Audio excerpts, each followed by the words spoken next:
that when we see a Goliath, you see this land that is harassing us like this, we have the answer.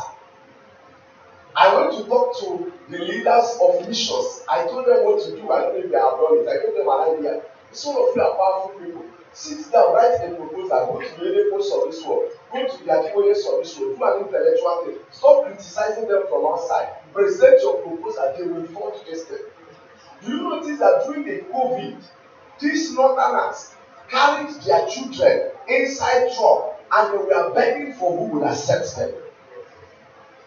Do you know that as we are speaking now, Nigeria has about the second or even the first largest number of out of school children in the whole world? Do you know that the only person that was telling them the truth and they decided to silence him by force was Sanusi? He told them, he said, when they all have nothing more to eat, they will eat us. He said today as he's going to his palace, we'll be hearing them say Rankadede. He's scared because every day he sees up to 3,000 young beggars all around his palace. He looks at their eyes and what he sees is not good. And he told them, stop marrying plenty people. Go and turn mosque into school. And you see, one of the things I was telling the church is that we must change our strategy. He that winneth a soul is wise. If you want to win the younger generation, for example, I had a doctor friend. He penetrated school all over the nation with the Bible, especially the news. Why? He just saw a problem. What was the problem? People were failing with the exams. He came up with what he called sit down and read strategy. Dr. Kekatas. Yeah. He went to Kano, he went to Kaduna, he went to Ibu, he went to Nasarawa. They were looking for him like hot cake. Muslims were looking for him. Yeah.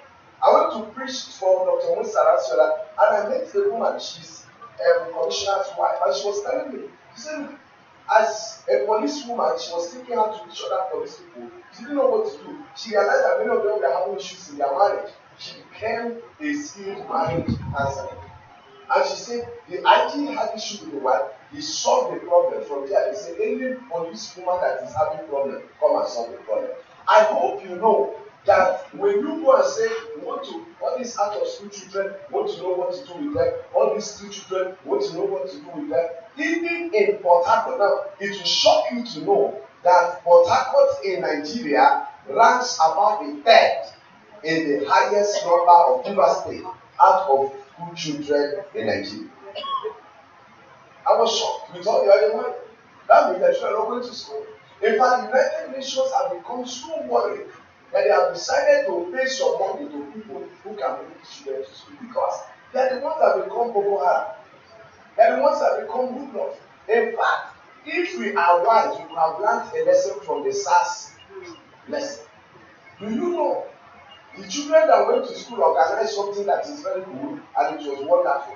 The ones that didn't go to school, as soon as they came to do their own, they burnt down everything, went inside where the food was kept, looted it, challenged the soldiers. The soldiers could shoot the airline, they wouldn't shoot this one. I saw policemen telling them, please go gently as you are going inside. Because they know that these ones can fight them. I don't understand what I'm talking about. They can shoot them. I told them I went to Port Harcourt here to talk to militants. And when I saw that, the soldier was alleviated, 2 policemen. They came out, one jumped in the air, the other one jumped. Before you know it, they brought those people down, disarmed them because they were winning. Rounded them up, shot it to the air. They were in charge of their place. So this is their carrying is not going. When they look at Miriam, because the mother, Miriam's mother did a perfect job. And the beautiful thing about youth is that when they can penetrate any society and carry out anything, because they look down on them. Pharaoh, did you know that this small girl now, they want to have well discipled the girl and also discipled the son. Very well. And all of a sudden, the Pharaoh thought I just came and said, I'm looking for a house help. He said, Auntie B, there's one woman I know. I can bring the woman, she will take care of this child. That was how Moses' mother was paid to take care of his own child. And that woman was very wise. Even though she was a very poor woman, they were oppressed, they didn't have any money, they didn't have it. He so discipled this child and made sure that this child was a Jew through and through. One day the boy grew up and And then Pharaoh's daughter said, you see, look at all the trappings, look at my car, look at the animals, look at the issues of Egypt. All you need to do, just bow down and become the next Pharaoh.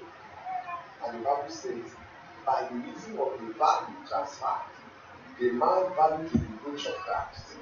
He said, I prefer my poor mother to this rich wealth. They couldn't take it. They were man, he said, you keep this boy. All of those are children. It is CEF that will transfer the values, that will sit down and disciple people. We must begin to think about how to adapt technology. I would suggest to CEF in training us, let's see if we can develop models of doing ICT training.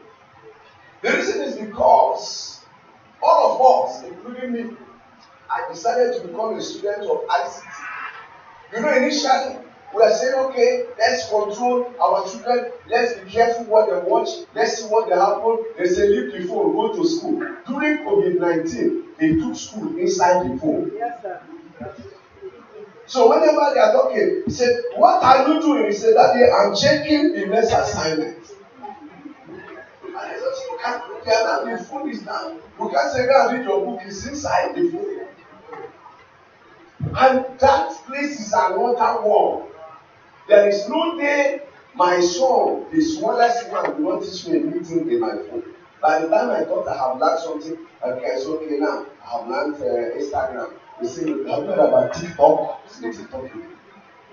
I said, download it. He said, hey, there's a call we do. I said, do it. I said, yes. I said, they know they can do many things. They can. In fact, we need to be able to say, how can we use this? It's a major tool because with it we can reach the children everywhere. So Jesus took time and explained the harvest. In fact, when he decided to talk about the harvest the next time in John chapter 4, he said unto them, he said, look at the harvest, look at it, it is life. See the world with the eye of Jesus. Beloved, we have a world to live. And truly, statistically, the harvest is huge. And then, practically, the harvest is great. The children are great. Do you know that all the problems they would have, it was David. And what made David to kill Goliath? He said, who is this man circumcised himself that he will defy the army of the living God? One of the things about children is that they can take risks. This is something my God, what is the problem? If I die, I die. He decided to take stone and cast, and that was how he will not be reproached. May the children who will raise up, we won't be reproached in our generation. Amen. Josiah was a king at a young age. May we raise up leaders for God. Amen. In the name of Jesus. Amen. Esther was a small girl. Esther, beauty pageant, she walked, entered the place. But you see, because there was somebody, a child evangelist, called Mordecai,